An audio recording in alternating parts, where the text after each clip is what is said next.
Olá pessoal, bom dia, tudo bem? Como é que vocês estão? Bom dia, sejam bem-vindos. Mais uma live aqui no projeto Estude com o Autor da editora Juspódio. Nós vamos dar sequência ao estudo do crime ou da lei dos crimes de abuso de autoridade. Deixa eu ver se está tudo em ordem, se vocês estão conseguindo entrar, se estão conseguindo ver, se estão conseguindo me ouvir. Tá ok? Tô vendo aqui a galera entrando. Tá ok, bom dia, Érica. Estão conseguindo me ouvir? Estão conseguindo me ver direitinho? Conexão boa? Bom dia, Maria Vieira. Pessoal, olha só, nós estamos no projeto Estude com o Autor e hoje é a segunda live para trabalhar com vocês este livro aqui, ó. Lei de Abuso de Autoridade, Lei 13.869 de 2019, comentada artigo por artigo. Nós vamos fazer um estude com o autor até o final do ano, em cima da lei de abuso de autoridade. As lives ficam guardadas aqui no IGTV e depois eu coloco todas no meu canal do YouTube. Fiquem tranquilos que eu vou salvar e coloco no meu canal do YouTube. Aliás, a primeira live está lá. A primeira live eu trabalhei os artigos 1º, 2º e 3º. Hoje eu vou dar sequência e vou para o artigo 4º. Para melhor aproveitamento da nossa live, eu vou pedir licença e vou desativar os comentários, tá joia? Desativei os comentários para o melhor aproveitamento da live. Nós vamos falar da lei de abuso de autoridade. Já trabalhei os artigos 1º, 2º e 3º. Vamos para o artigo 4º. O artigo 4º traz os efeitos da condenação no caso de abuso de autoridade.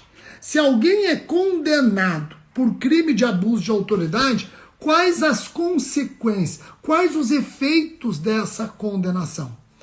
O artigo 4º diz o seguinte, ó. Primeiro efeito da condenação por abuso de autoridade. Tornar certa a obrigação de indenizar o dano causado pelo crime, devendo o juiz, a requerimento do ofendido, fixar na sentença o valor mínimo para a reparação dos danos causados pela infração, considerando os prejuízos por ele sofridos. Esse é o primeiro efeito, reparação do dano. Segundo efeito, inabilitação para o exercício de cargo, mandato ou função pública pelo período de 1 a 5 anos. E o terceiro efeito da condenação, a perda do cargo, do mandato ou da função pública. Vamos analisar esses 3 efeitos com calma. Eu começo pelo primeiro efeito, tornar certa a obrigação de reparar o dano. Pessoal, vejam que o artigo 4º, inciso 1, era absolutamente dispensável. Por quê? Porque a sentença condenatória já é considerada a título executivo pelo artigo 91 do nosso Código, que se aplica à lei especial se esta não dispuser em sentido contrário. Então, se a lei de abuso de autoridade nada mencionasse sobre a condenação servir como título executivo, eu estaria amparado pelo artigo 91 do nosso Código. Nesse tanto, então, a lei de abuso de autoridade é inútil. Agora, na segunda parte do inciso 1 é que tem uma pegadinha e essa pegadinha vai cair na sua prova. Quando eu falo isso, eu não estou rogando uma praga, muito pelo contrário. Eu vou explicar e vou torcer para que caia na sua prova, porque você assistiu, você vai lembrar. O artigo 4º, inciso 1, diz que o juiz, vou aqui repetir para vocês, ó, deve o juiz, a requerimento do ofendido, fixar na sentença o valor mínimo para a reparação dos danos causados pela infração. O juiz criminal pode, desde logo, na sentença condenatória, antecipar valores a títulos de reparação de dano. Antecipar essa reparação de danos. Qual que é o detalhe aqui? Novamente, o legislador da lei de abuso de autoridade poderia ter ficado quieto. Não precisava ter falado isso. Por quê? Porque o 387, parágrafo 2º do CPP, já traz esse dever para o magistrado, antecipar a reparação de danos que seria buscada no cível. já traz esse dever. Não precisava a lei de abuso de autoridade mencionar este efeito.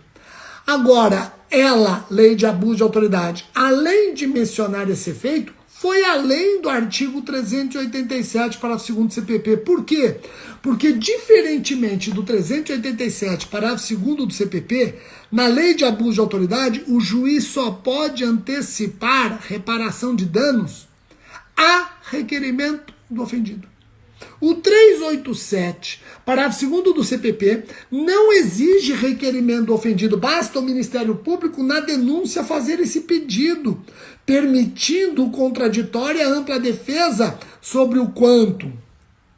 Na lei de abuso de autoridade, não basta o Ministério Público fazer este pedido na denúncia. Tem que haver requerimento do ofendido. Esse é um detalhe na lei de abuso de autoridade que não tem, repito, no artigo 387, parágrafo 2º do CPP. Detalhe importante, vai cair na sua prova. Tá bom? Vejam quanta coisa eu falei para vocês relacionada a um inciso do artigo 4º da lei de abuso de autoridade. Vamos para os outros efeitos. Os outros dois efeitos do artigo 4º são inabilitação para o exercício de cargo, mandato ou função pública pelo período de 1 a 5 anos e a perda do cargo, do mandato ou da função pública. O parágrafo único alerta que esses dois efeitos, inabilitação para o exercício do cargo, mandato ou função, e a perda do cargo, mandato ou função, esses dois efeitos são condicionados à ocorrência da reincidência. O juiz só pode aplicar um destes efeitos, ou até os dois, porque estes efeitos podem ser combinados.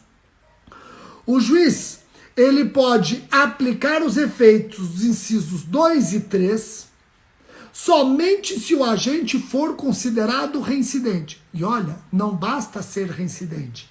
Tem que ser reincidente específico em crimes da lei de abuso de autoridade. Ele diz o seguinte, os efeitos previstos nos incisos 2 e 3 deste artigo são condicionados à ocorrência da reincidência, não basta qualquer reincidência. Reincidência em crime de abuso de autoridade. E mais, e tem mais. O quê? Não são efeitos automáticos. O inciso 1 traz efeito automático. Os incisos 2 e 3 não são efeitos automáticos. Devem ser declarados motivadamente na sentença. Pô, Rogério, peraí. Então, o servidor público, em razão do abuso de autoridade, para perder o cargo público, vai ter que ser bom, hein? Vai, olha só. Ele tem que ser considerado reincidente. Reincidente em crime de abuso de autoridade. E ainda o juiz vai ter que fundamentar na sentença a inconveniência de manter um ser desse nos quadros da administração pública. Compreenderam? Joia? Então tá bom. Se vocês entenderam isso, eu esgotei o artigo 4º, eu vou direto para o artigo 5º. O artigo 5º traz as penas restritivas de direitos aplicadas aos crimes de abuso de autoridade. O artigo 5º diz o seguinte: as penas restritivas de direitos substitutivas da privativa de liberdade previstas nesta lei são... Então, as penas restritivas de direitos substitutivas das privativas de liberdade previstas nesta lei são 1. Prestação de serviços à comunidade ou entidades públicas. 2. Suspensão do exercício do cargo ou da função ou do mandato pelo prazo de 1 a 6 meses, com perda dos vencimentos e das vantagens. Outro dia eu estava vendo uma palestra e eu vi uma pessoa dizer com perca das vencimentos. Você está perca dos vencimentos? Onde está a cabeça? Você está matando o vernáculo. Você está abusando do vernáculo. Né? Então eu vou repetir aqui as duas penas restritivas de direitos para os crimes de abuso de autoridade. Primeira pena restritiva de direitos, prestação de serviço à comunidade. Segunda pena restritiva de direitos, suspensão do exercício do cargo, função ou mandato pelo prazo de 1 a 6 meses com a perda dos vencimentos e das vantagens. Bom, esse vai ser o último artigo que nós vamos estudar nesta live, para vocês entenderem como eu vou aprofundar e discutir temas empolgantes envolvendo esse dispositivo. Olha só. Vocês concordam comigo que se o legislador não falasse nada das penas restritivas de direitos, ele nem permitisse, nem proibisse, eu ia trabalhar com o capítulo das restritivas de direito do Código Penal? Vocês concordam comigo? Então, o legislador poderia ter ficado quieto, que eu ia aplicar o sistema de penas alternativas do Código Penal aos crimes de abuso de autoridade. Porém, o legislador aqui quis dar um recado. Ele diz o seguinte no artigo 5º. Eu, legislador, só admito 2 penas restritivas de direito. Eu não quero todas aquelas penas alternativas do Código Penal. Eu quero só 2. Prestação de serviço à comunidade e suspensão do cargo, função ou mandato pelo prazo de 1 a 6 meses sem salário. Só quero essas 2. Não quero mais nenhuma. Não quero perda de bens e valores. Não quero prestação pecuniária. Não quero limitação de fim de semana. Não quero interdição temporária de direitos. Eu só quero 2. Prestação de serviço à comunidade, que já está no Código Penal, e uma outra que não está no Código Penal, mas eu estou criando. E não tem problema nenhum eu criar e não estar no Código Penal, porque a pena tem que ter prévia cominação legal. Eu vou combinar uma pena inédita aqui. Qual? Suspensão do cargo, função ou mandato pelo prazo de 1 a 6 meses, sem salário.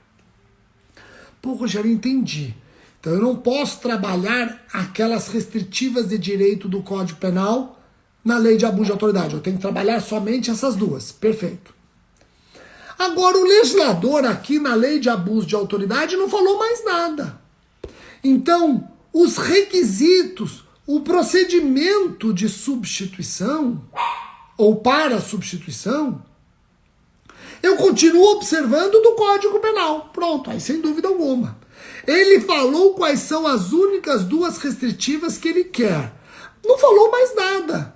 Então eu parto do pressuposto que os requisitos para a substituição, o procedimento para a substituição, eu utilizo os do Código Penal. Joia. Perfeito. Então você vai aplicar lá o artigo 44 do Código Penal, que traz os requisitos permissivos da substituição, lembrando que você só pode substituir a prisão por essas 2 restritivas de direitos na lei de abuso de autoridade. Qual é o detalhe? Vamos pensar na restritiva prestação de serviço à comunidade.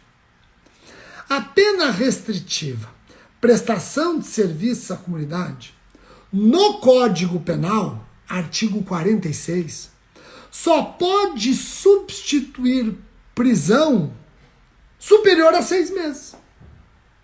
No Código Penal, o artigo 46 diz, só aplica substitutiva, restritiva de direitos, prestação de serviço à comunidade, se a pena privativa for superior a 6 meses.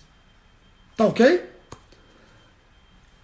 Eu posso trazer esse piso para a lei de abuso de autoridade? Eu, no meu livro, discuto isso, para quem está acompanhando o meu livro, tá aqui, eu discuto isso na página, deixa eu até colocar a página aqui direitinho para vocês. Eu discuto isso na página, tá aqui, páginas 52 e 53. 52 e 53. Tá aqui, páginas 52 e 53. Nas páginas 52 e 53, eu discuto exatamente isso. Esse piso que tem no artigo 46 do Código Penal. O artigo 46 do Código Penal só admite a substituição da prisão por prestação de serviço à comunidade se a pena de prisão for superior a 6 meses.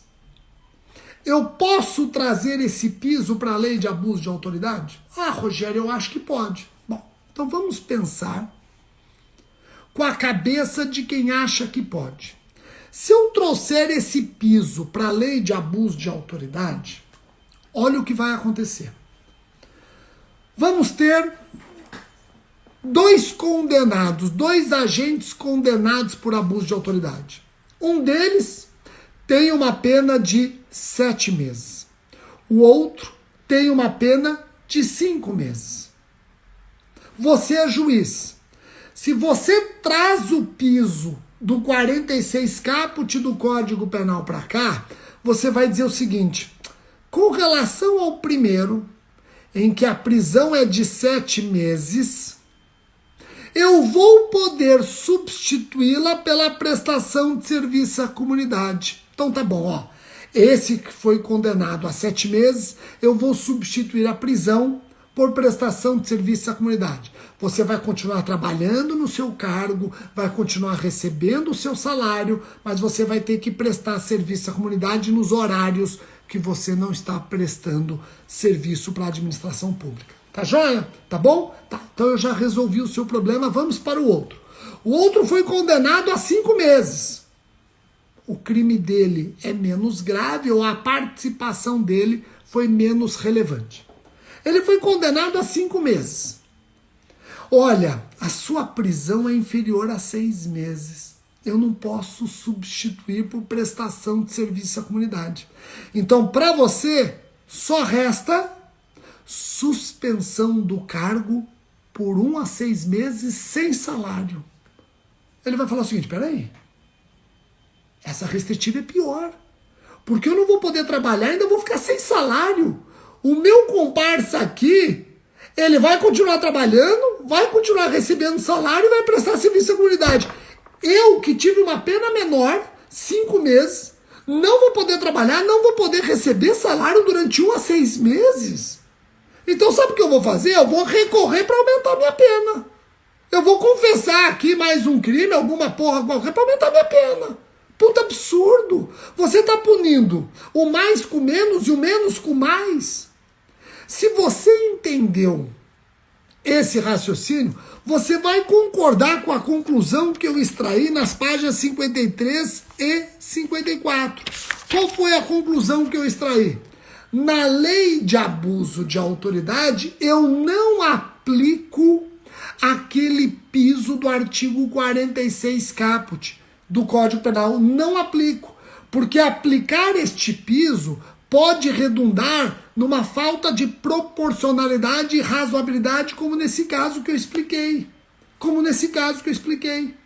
Onde aquele condenado a uma pena de 7 meses conseguiu a prestação de serviço à comunidade. O outro, condenado a uma pena de 5 meses, teve que ficar suspenso do trabalho sem salário. Ficou pior.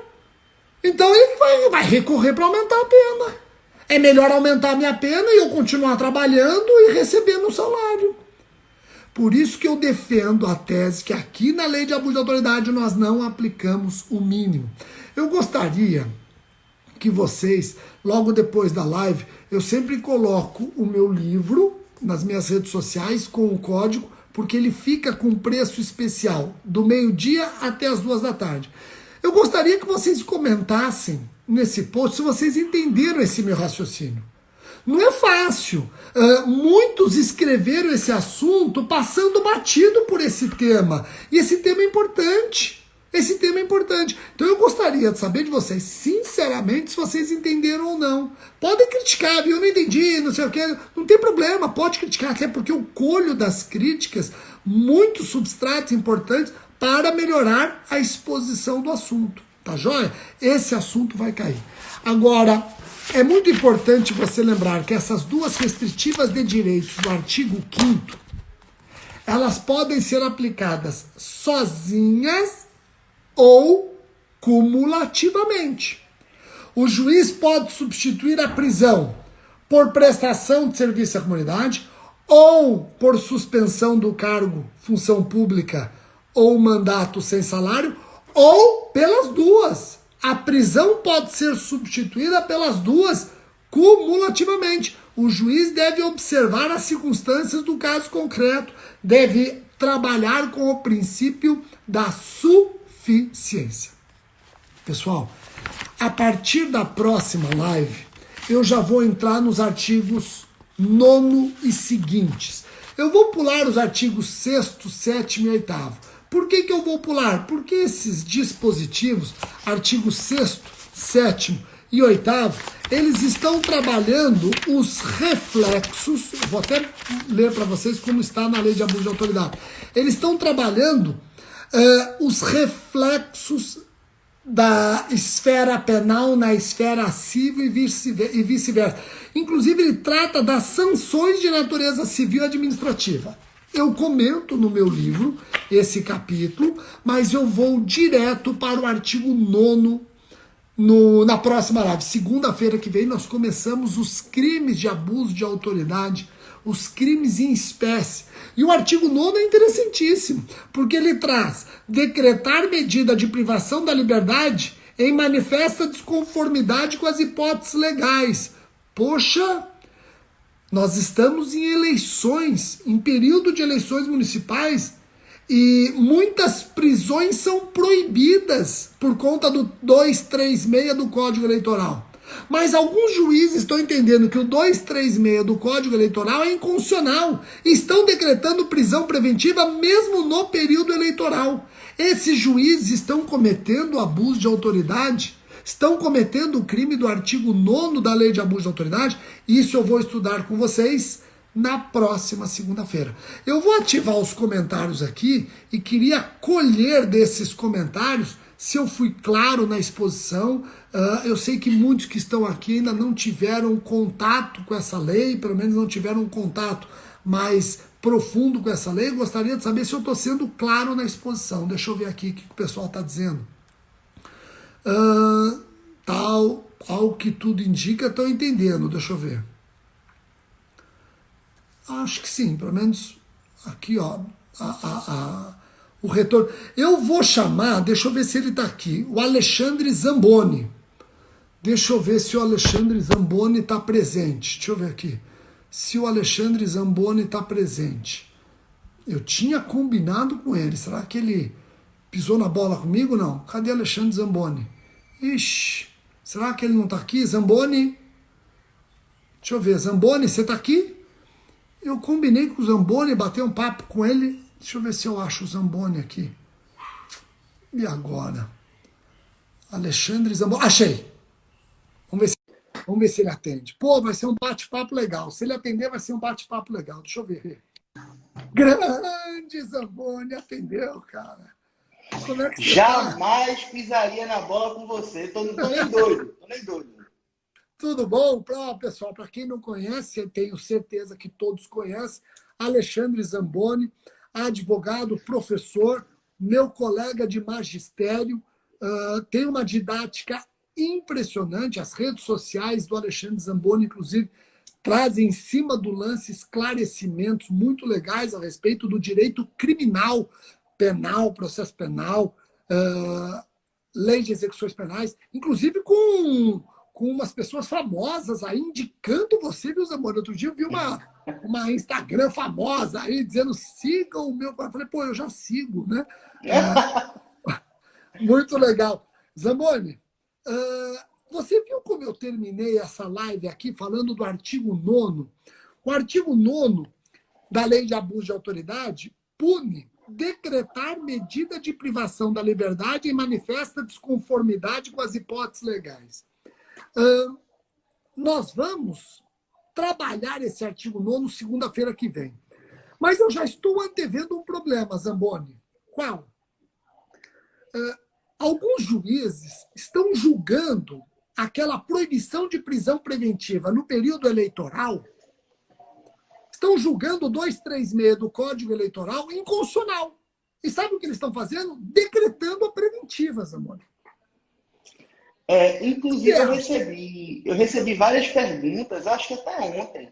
Um aluno fez, professor, a prisão em flagrante é permitida, mas se o juiz quiser converter em preventiva, vai poder?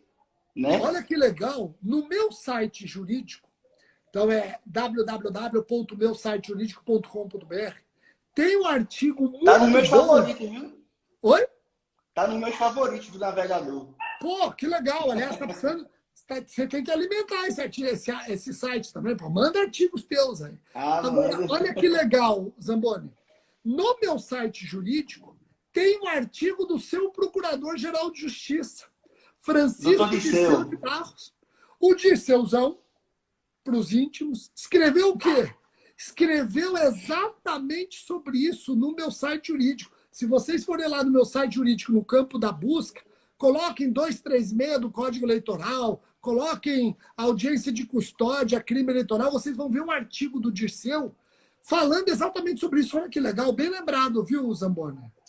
É, justamente, Rogério. Inclusive, entrando no mérito aí do teu questionamento, né, acerca do 236 do Código Eleitoral, nós sabemos que o Código Eleitoral é anterior à Constituição, né? E aí a gente sabe que os juízes eles têm essa possibilidade de, em sede de controle difuso, declarar a não recepção, né, de uma norma pré-constitucional. E eu acho que é isso que muitos juízes estão fazendo. O que eu tenho observado, Rogério, é que, pelo menos aqui em Pernambuco, não estão ocorrendo essas prisões preventivas. Pelo menos aqui em Pernambuco. Não sei como é que está aí em São Paulo. São Paulo, eles também estão economizando, sim. Eu lembro que nas últimas eleições houve prisões preventivas decretadas pelos juízes em período eleitoral, principalmente na violência doméstica e familiar contra a mulher. Sim. Então, teve um juiz no Sul, que inclusive eu parabenizei nas redes sociais pela sua coragem.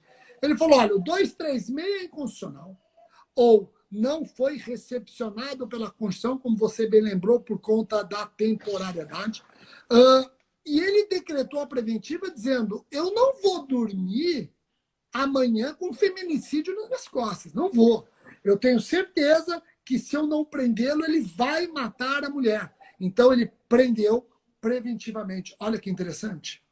Eu, até me perguntaram, você como promotor de justiça, eu como promotor de justiça, não é agora, eu já pedi, eu já requeri como promotor de justiça a prisão preventiva em época eleitoral, sustentando a inconstitucionalidade do 236 e consegui a preventiva e mais, o tribunal manteve. O tribunal manteve. Então, a gente está percebendo o judiciário não se curvando a essas leis absolutamente ultrapassadas, né, Zamboni? Claro, o 236 do Código Eleitoral é muito obsoleto, Rogério. Inclusive, pensa comigo, o próprio 236 do Código Eleitoral permite a prisão em flagrante, né? Isso nós sabemos. Só que, qual é o sentido de permitir a prisão em flagrante se esse flagrante não puder ser convertido em prisão preventiva? Porque a pessoa vai embora. Porque a gente sabe que o flagrante ele não tem mais força de cárcere. Hoje, quando a pessoa é presa em flagrante, ela só permanece presa se ele for transformado em preventiva. Aliás, se ele não é transformado em preventiva... Aliás, para muitos, o flagrante não é nem mais espécie de prisão provisória, né? Nós só teríamos duas prisões provisórias, a preventiva e a temporária. Então, eu também acho que é um dispositivo absolutamente absurdo, deve ter tido algum sentido na época, hoje não tem mais sentido, principalmente porque a criminalidade da década de 60 não é mais a criminalidade do século XXI. Principalmente os números alarmantes envolvendo violência doméstica e familiar contra a mulher. Quando eu falo violência doméstica e familiar contra a mulher, eu falo com a mulher e de outros vulneráveis, como criança, idoso, adolescente, pessoa com deficiência, enfermo, né? Eu vou aproveitar que deu certo essa live, Zamboni, e queria te perguntar uma coisa. O artigo 9º CAPT, eu vou enfrentar isso com eles na próxima live. O artigo 9º CAPT, eu escrevi esse livro aqui, e eu escrevi esse livro quando não tinha nenhum livro escrito. Então, eu também tenho. Pois, mas olha que legal. Aconteceu isso também com o pacote anticrime. Tem coisas boas e tem coisas angustiantes de escrever logo que sai uma lei, e a lei é inédita. Você cria muita coisa, você tem que raciocinar ali, mas o que é angustiante? Você não tem um livro para consultar, para concordar ou discordar do que ele escreveu. Então, você acaba colocando a cara a tapa. Aqui, e você vai lembrar, porque eu discuti isso com você. Olha que legal, eu discuti isso com você. Quando eu anunciei que eu ia defender de maneira inédita no pacote anticrime A retroatividade da representação no estelionato só na fase do inquérito. Eu lembro que eu te liguei, a gente conversou sobre isso. Você lembra que você falou, pô, Rogério, mas acho que você me citou vários doutrinadores em sentido contrário, não foi isso? Isso. Uhum. E eu cheguei e falei para você, Zamboni, vamos ver o que vai dar. Eu estou convicto disso. E deu certo, você viu? O STJ, a quinta turma adotando e as duas do STF. Aqui no artigo 9º, ele fala, decretar medida de privação da liberdade em manifesta desconformidade com as hipóteses legais. Quando eu escrevi, eu falei que o artigo 9º caput não é praticado somente por juiz. Outros agentes e autoridades podem praticar, porque a expressão decretar aqui não foi utilizada no sentido técnico, mas no sentido de determinar. Você concorda, discorda? O que você acha? Concordo, Rogério, até porque, por exemplo, se um delegado de polícia ele lavra um auto-prisão em flagrante com uma pessoa que não estava em situação de flagrância ou em alguma situação onde o flagrante é proibido, como no caso, aquele exemplo lá do Código de Trânsito, não lembro agora o artigo de cabeça, que a prisão em flagrante ela é proibida, então eu acredito que seria completamente abarcado por esse dispositivo, eu concordo contigo. E outra, tem um detalhe importante, o parágrafo único, ele fala, incorre na mesma pena a autoridade judiciária. Pô, então peraí, o parágrafo único fala em autoridade judiciária, o caput não. Se quisesse restringir o 9º caput à autoridade judiciária, ele teria feito o que fez no parágrafo único. Claro, não faria sentido, né? Show. A lei não traz palavras inúteis. Eu sempre brinco com os alunos que é onde eu mais encontro palavras inúteis, né?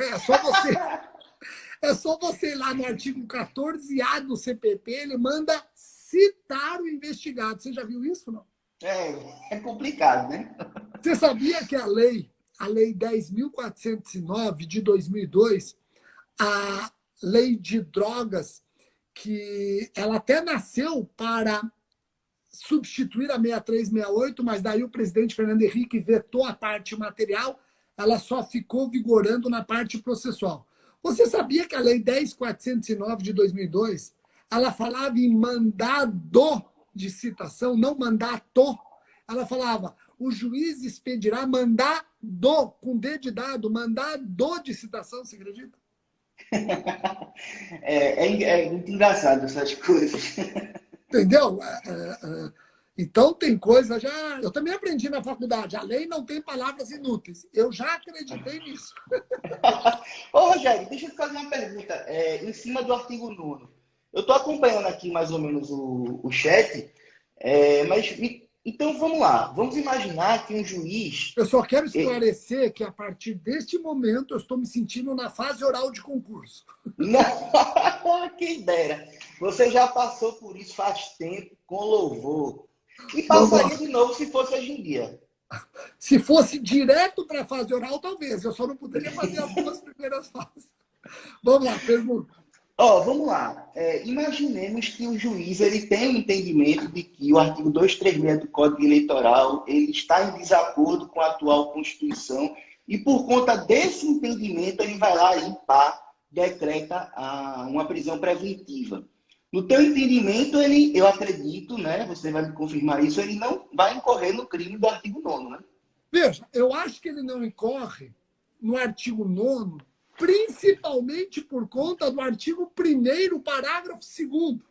O artigo 1º, parágrafo 2º diz: a divergência, a saudável divergência na interpretação da lei e na análise de fatos e provas exclui o abuso de autoridade. Ótima observação tua. Então, ele está blindado pelo artigo 1º, parágrafo 2º. O artigo 1º, parágrafo 2º, repito, eu estudei com eles na última live, diz que a saudável divergência. Essa saudável não está escrito. Não, já não está escrito, mas eu diferencio uma interpretação divergente, saudável, de uma interpretação teratológica monstruosa. Sim, interpretação claro. teratológica monstruosa, mas o juiz está numa interpretação da lei. Aliás, ele está lá para isso. Eu quero um juiz corajoso. Eu fui dar uma palestra, viu, Zamboni, sobre a lei de abuso de autoridade, e um juiz falou para mim, olha, com esse artigo 33 da lei, que pune como abuso de autoridade exigir do cidadão, não sei o quê. Vou até ler o artigo 33, O artigo 33 pune o seguinte: exigir informação ou cumprimento de obrigação sem expresso amparo legal. O juiz falou o seguinte para mim, Zamboni: eu não decreto mais cautelares inominadas. Não decreto mais cautelares. Eu falei, por quê?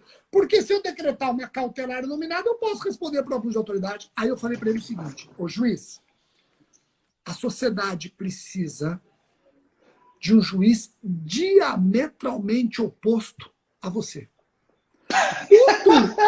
Tudo que a sociedade não precisa é de um juiz como você. Você tinha Você cuidado está com ele, né? acovardado com esta lei. A sociedade precisa de um judiciário corajoso diante dessa lei. Um Ministério Público corajoso diante dessa lei. Uma polícia corajosa diante dessa lei.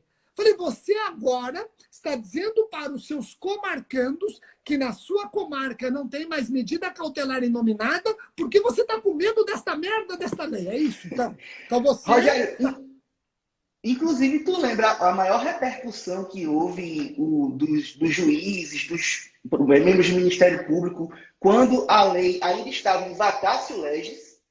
Eu até não entendi isso. Uma vez eu estava conversando com um colega meu, aí teve um juiz que falou assim, não, eu não vou mais fazer isso ou aquilo por causa da lei. Porra, a lei estava nem em vigor ainda. Porra, eu vou te contar. Então eu vou te contar uma que você vai dar risada, Zamboni. E eu faço questão de contar aqui, porque tem testemunhas que eu já vi aqui, tem testemunhas que estavam lá. Eu fui ao seu estado, a Recife, no Tribunal de Justiça, falar no encontro que teve do Fórum Nacional dos Juízes Criminais, FONAJUC. Você lembra? A gente até chegou a conversar, a gente ia se encontrar para jantar depois. Isso. Não sei se você lembra. Tá. Lembro. Eu fui nesse fórum, puta merda, eu lembro disso, fico com vergonha até agora. Eu fui nesse fórum e eu fui falar sobre a lei de abuso de autoridade, ela ainda estava na vacácio. Aí o que aconteceu? Eu, usando slides, eu fiz referência a uma decisão que estava tramitando nos WhatsApp de um juiz que se recusou a decretar indisponibilidade de ativos com medo de incorrer na lei de abuso de autoridade, no artigo 38 da lei de abuso de autoridade. Você lembra? Não vou decretar a indisponibilidade de ativos, não vou dizer que eu decretei abusivamente, e como é um juiz criminal que vai me julgar, não sei o quê, não decretou. Aí eu, na palestra, falei o seguinte: isso aqui é uma vergonha. Isso aqui é uma vergonha. Ele deixou de decretar a indisponibilidade de ativos em prejuízo do credor, que confia no judiciário, até porque é monopólio do judiciário para não haver exercício arbitrário das próprias razões. Nós confiamos no judiciário forte. E o que esse juiz fez? Se acovardou, não decretou a indisponibilidade para não incorrer em abuso de autoridade. Que história é essa? Seja Mas... Eu estava falando isso, sabe o que aconteceu?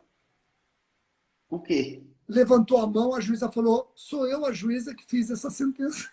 Eita porra, e aí? Ela estava lá. Ela levou na esportiva, como é que foi? Fechou a cara? Pô, ela ficou uma situação, aí eu olhei para ela e falei: isso aqui é errado. Isso aqui é errado. Não, porque daí eu vou ter que... Falei, cadê seu dolo? Ah, mas eu vou ter que demonstrar o meu dolo no processo. Falei, não. O Mas, dolo Rogério, ainda tem tem um que ser detalhe. demonstrado na denúncia. Rogério, mas ainda tem um detalhe, Rogério. A lei estava em vacácio. Sim, mas Ou daí seja... ela falou, sabe o quê? Mas daí ela falou o seguinte: não, porque daí poderiam encarar o meu crime como permanente, porque vai ficar indisponível por meses, tal, e aí vem a lei nova, eu posso ser alcançado. Eu falei, você tá maluco? Você tá fazendo um puta de um contorcionismo para não fazer justiça. Para não fazer justiça. Aí, a minha vontade, eu não falei, a minha vontade era falar o seguinte: tudo bem, você não praticou abuso de autoridade, mas você prevaricou. Sim. Você prevaricou, porra. Claro, com certeza. Então, juiz, decida. Você tem que ser corajoso. Ou você corre o risco, ou então você prevaricou. Prevaricou, você está doido. Ficar criando teses para se blindar, você não está ali exercendo a judicatura para se blindar.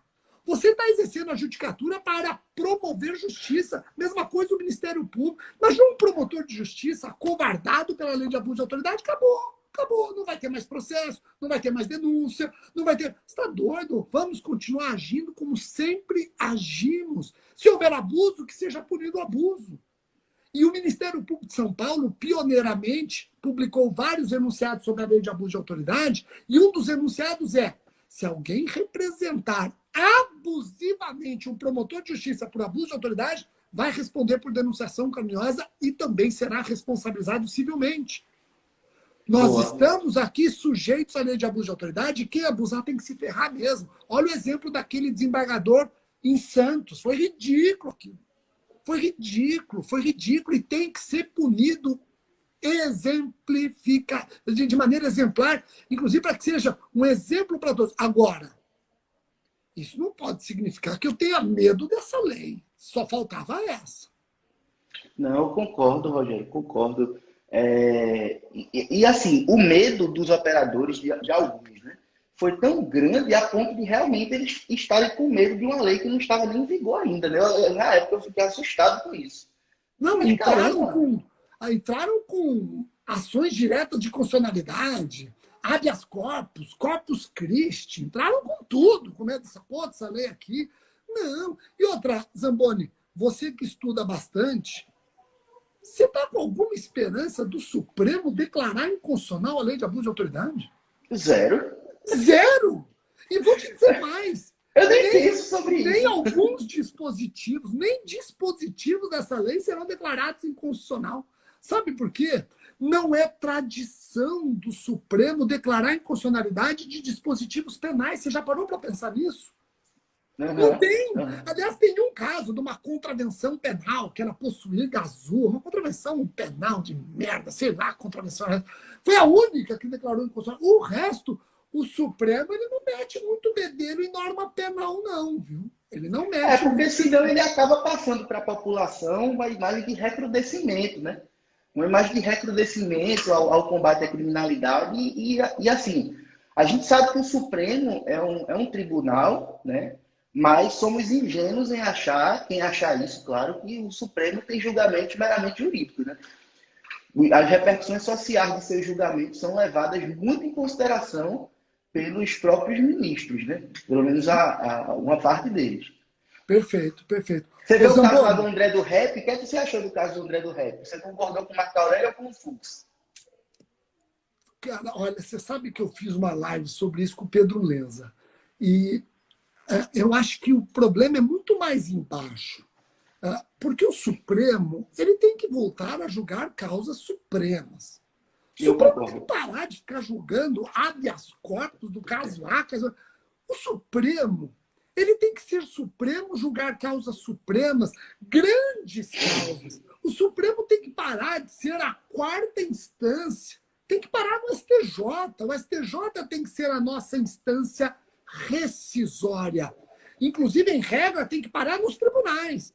O STJ atuando como instância rescisória. E o STF, controle de constitucionalidade. O STF tem que ser o nosso legislador constitucional negativo. Quando eu vejo o Supremo decidindo habeas corpus em furto de energia, habeas corpus, eu falo, meu Deus do céu, eles não têm mais o que fazer.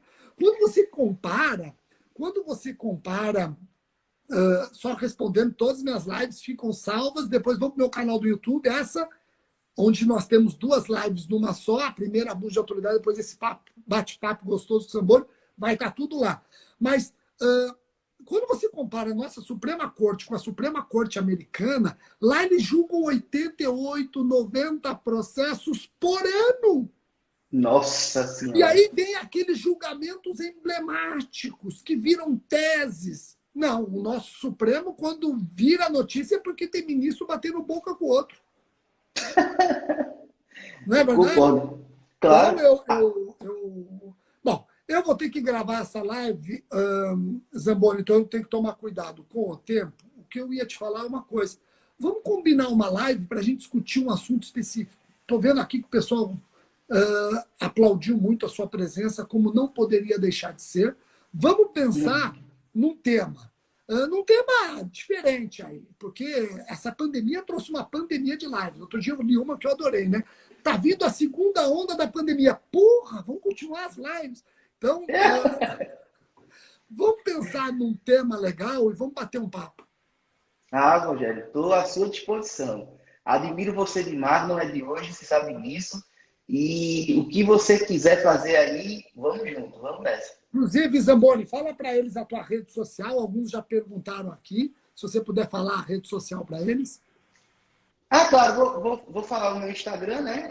@prof. Alexandre Zamboni. E também, Rogério, eu presto um serviço já faz uns 4 anos, mais ou menos, que eu faço envio de conteúdo gratuito por e-mail.